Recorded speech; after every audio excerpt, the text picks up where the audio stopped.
अस्सलाम वालेकुम dear students, how are you. ये स्टूडेंट्स, आज हमारा कॉमन एरर इन इंग्लिश का रूल नंबर 5 है। ये हम नाउन के एरर्स पढ़ रहे हैं। अच्छा, रूल नंबर 5 जो है वो हमारा बहुत ही सिंपल और बहुत ही कॉमन है और ये कॉमन एरर है। इसी ये एरर है हेयर का। हेयर HAIR, हेयर मतलब बाल। जो हेयर होते हैं वो नाकाबिले शुमार इसम है, यानी कि जो हेयर है वो अनकाउंटेबल है। वैसे तो आप हेयर को काउंट कर सकते हैं, 1 हो 2 हो, लेकिन अगर आप अपने सर के बालों की बात करें, क्या वो काउंटेबल हैं? ये मुमकिन नहीं है। तो जो हेयर है वो आप इसको सिंगुलर के तौर पे भी ले सकते हैं, मतलब काउंटेबल भी है और अनकाउंटेबल भी है। हेयर नाकाबिले शुमार इसम है, इससे जब सर के पूरे बाल मुराद लिए जाएं तो यह हमेशा नाकाबिले शुमार इसम की तरह वाहिद इस्तेमाल होता है। मतलब कि अगर कोई चीज़ अनकाउंटेबल है तो वो एक एज यूनिट के तौर पे यूज़ हो रही है, वो सिंगुलर यूज़ हो रही है। नेज़ इसके साथ एस भी नहीं लगेगा। तो ये कॉमन एरर होते हैं जो अक्सर बच्चे लगा देते हैं कि हेयर की जगह हेयर्स लगा देते हैं, जैसे कि इस एग्ज़ाम्पल में हुआ हुआ है। देखें इस फर्स्ट एग्ज़ाम्पल में कि शी हैज़ करली हेयर्स। अब यहाँ पे हेयर्स लगे हुए, ये सेंटेंस इनकरेक्ट हो गया जस्ट इस वजह से कि यहाँ पे हेयर को हेयर्स बनाया हुआ है। इसकी करेक्ट फॉर्म ये है कि शी हैज़ करली हेयर, क्योंकि यहाँ पे करली का मुराद सारे बालों का हो रहा है, कोई 1 या 2 बाल करली नहीं है। पूरे होल जो उसके सर पे बाल हैं वो सारे के सारे करली हैं। तो यहाँ पे हेयर लगेगा, एज ए यूनिट के तौर पे यूज़ हो रहा है और अनकाउंटेबल नाउन के तौर पर। इसी तरह सेकंड एग्जांपल देखें आप कि हिज हेयर्स आर ब्लैक। अब यहाँ पे भी हेयर्स हैं तो ये भी इनकरेक्ट है।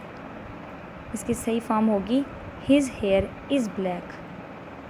देखें, लेकिन अगर हेयर से इनफरादी बाल यानी कि 1 2 3 बाल मुराद लिए जाएं, चलिए आगे हम बाद में देखते हैं, पहले ये एग्जांपल देख लें। अब हमारा यहाँ तक ये बात क्लियर हो गई है कि जब एक यूनिट के तौर पे अनकाउंटेबल नाउन के तौर पे लिया जा रहा हो तो यह यहाँ पे ये सिंगुलर यूज़ होंगे, एज अ प्लूरल यूज़ नहीं होंगे। तो यहाँ पे देखें, अगर ये एज अ सिंगुलर यूज़ हुआ था तो इसका फिर वर्ब भी तो सिंगुलर आना चाहिए था, प्लूरल आर नहीं होगा। तो हमने इसको सिंगल किया, हेयर बनाया और इसके साथ वर्ब भी इज़ है। तो ये इस तरह सेंटेंस करेक्ट हुए हैं कि हेयर होता है, हेयर्स नहीं होते।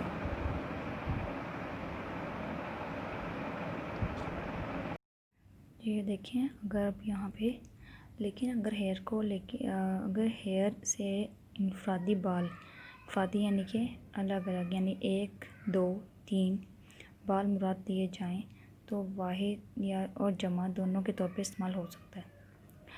मतलब देखें यहाँ पे एग्जांपल से आपको पता चलेगा। देखें, she found a here in her soup.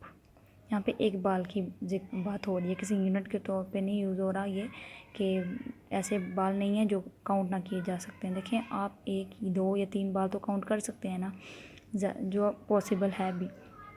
तो यहाँ पे आ हेयर। अब नीचे वाले एग्जाम्पल में देखें, the cat has left many white hairs. यहाँ पे वर्ड हेयर्स यूज़ हुआ है ऑल ओवर द रग, तो ये करेक्ट है। इसी तरह he has 2 white hairs in his beard, ये भी सेंटेंस करेक्ट है। तो जहाँ पर 1 2 या मैनी हेयर की बात हो रही हो तो वहाँ पे हेयर्स हम लगा सकते हैं, क्योंकि यहाँ पे ये प्लूरल के तौर पे यूज़ हो रहा है। प्लूरल के तौर पे जिसको हम एक काउंटेबल नाउन के तौर पे यूज़ हो रहा है, इसको हम काउंट कर सकते हैं। और अगर हेयर जो हैं वो ऐसे यूज़ हों कि हमसे काउंट करना पॉसिबल ही नहीं है तो वो अनकाउंटेबल नाउन के तौर पे लिए जाते हैं। जबकि अगर आपके लिए पॉसिबल है कि अगर आप काउंट कर सकते हैं तो वो फिर काउंटेबल नाउन के तौर पे यूज़ होगा, फिर सिंगुलर और प्लूरल बनेंगे, क्योंकि काउंटेबल नाउन के ही सिंगुलर प्लूरल होते हैं, अनकाउंटेबल के नहीं होते। ठीक है स्टूडेंट्स, आज हमारा ये रूल नंबर 5 कंप्लीट होता है।